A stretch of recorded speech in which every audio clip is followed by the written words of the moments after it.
Selamat pagi anak-anak. Pagi ini saya akan menjelaskan tentang materi neraca saldo setelah penutupan. Materi ini adalah masih dalam siklus akuntansi. Jadi setelah minggu yang lalu kita belajar membuat jurnal penutup, lalu selanjutnya adalah kita belajar mengerjakan atau menyusun neraca saldo setelah penutupan. Oke, ini adalah materi akuntansi dasar ya. Nah, sebelum kita mengerjakan neraca saldo setelah penutupan, kita harus tahu dulu serba-serbinya ya tentang neraca saldo setelah penutupan.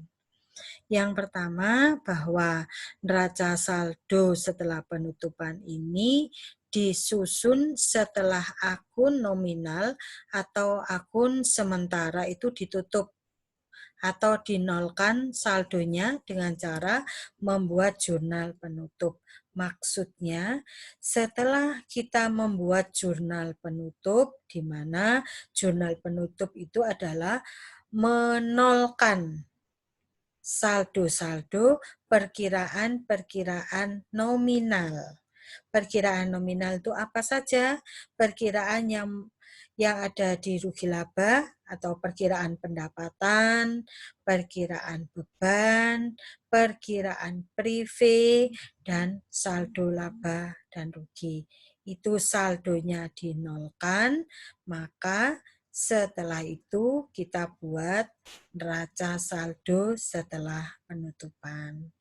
Yang kedua, setelah membuat jurnal penutup, tahap selanjutnya dalam siklus akuntansi adalah menyusun neraca saldo setelah penutupan. Ya ini ya yang kita bahas atau yang dikenal dengan post closing trial balance.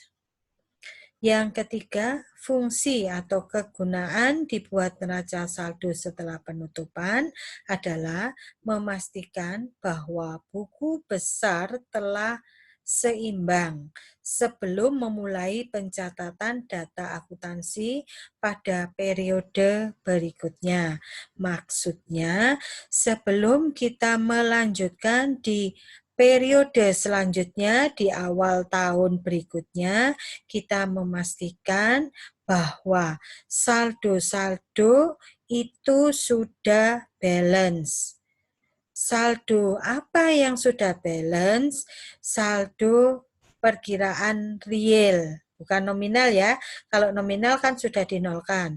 Nah, perkiraan real, saldo-saldo perkiraan real itu sudah balance. Yang keempat, tujuan menyusun neraca saldo setelah penutupan, yaitu untuk meyakinkan bahwa keseimbangan posisi keuangan tetap terjaga. Jadi semuanya nanti arahnya ke balance ya. Jadi sebelum kita melakukan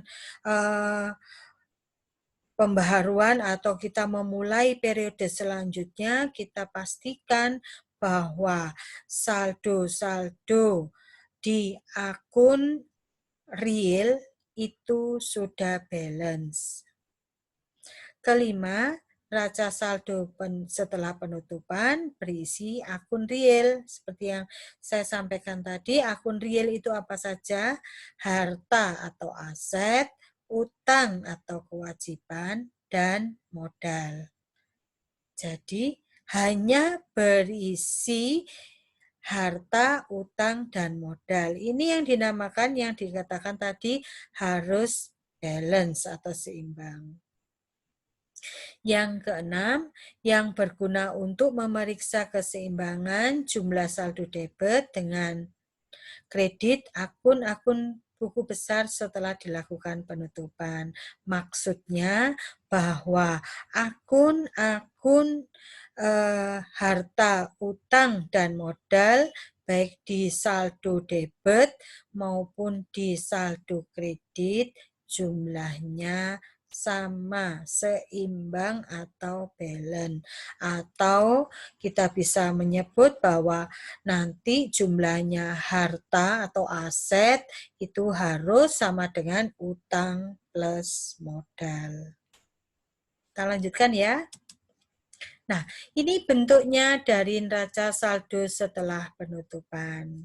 Ya, seperti neraca saldo sebelumnya ya sama, ada nomor perkiraan debit dan kredit, lalu di bawah ini jumlahnya balance sama. Nah, kamu perhatikan di sini.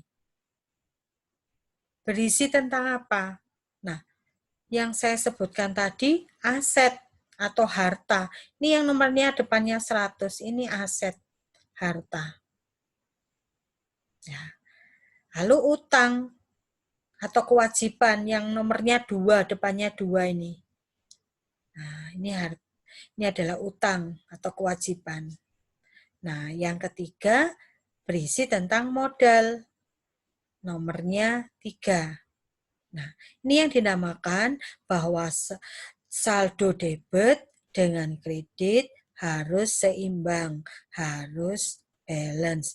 Baru kita bisa memulai untuk periode selanjutnya. Jadi ini ya, nanti bentuknya hanya seperti ini saja. Nah, sekarang kesimpulannya apa? Neraca saldo setelah penutupan ini jadi hanya berisi perkiraan real, yaitu harta, utang, dan modal. Jangan lupa modalnya modal akhir. Modal akhir itu bagaimana? Modal awal ditambah laba dikurangi prive, gitu kan? Kalau rugi bagaimana? Modal awal dikurangi rugi dikurangi prive, sama dengan modal akhir. Nah, pengambilan data ini bisa dari kolom neraca lajur yang kolomnya neraca.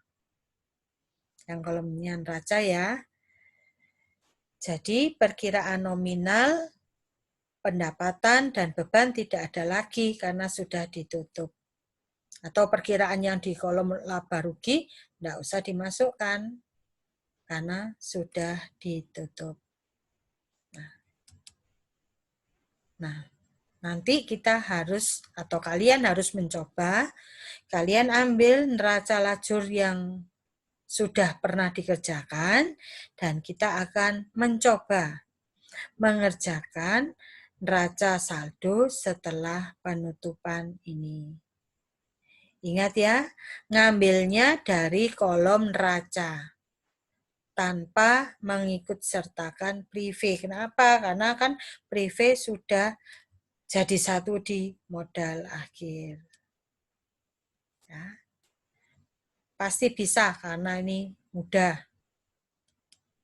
Nah, nanti ya, silakan dicoba dibuat berapakah atau bagaimanakah bentuk neraca saldo setelah penutupannya. Ya. Jadi yang diambil di sini semua, jangan lupa prevent ya. Modalnya modal akhir. Modalnya modal akhir. Nanti kalau dijumlah, jumlahnya harus balance. Pasti itu. Kalau kalian menghitung modalnya ini benar, pasti balance.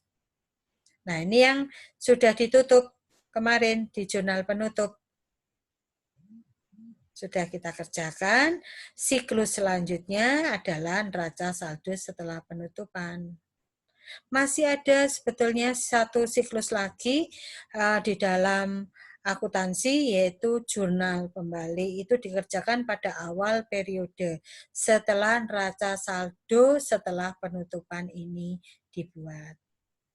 Demikian penjelasan saya tentang neraca saldo setelah penutupan. Kalau kalian tidak mencoba akan susah. Tapi kalau kalian mencoba pasti akan lebih mudah. Oke, selamat mencoba. Terima kasih.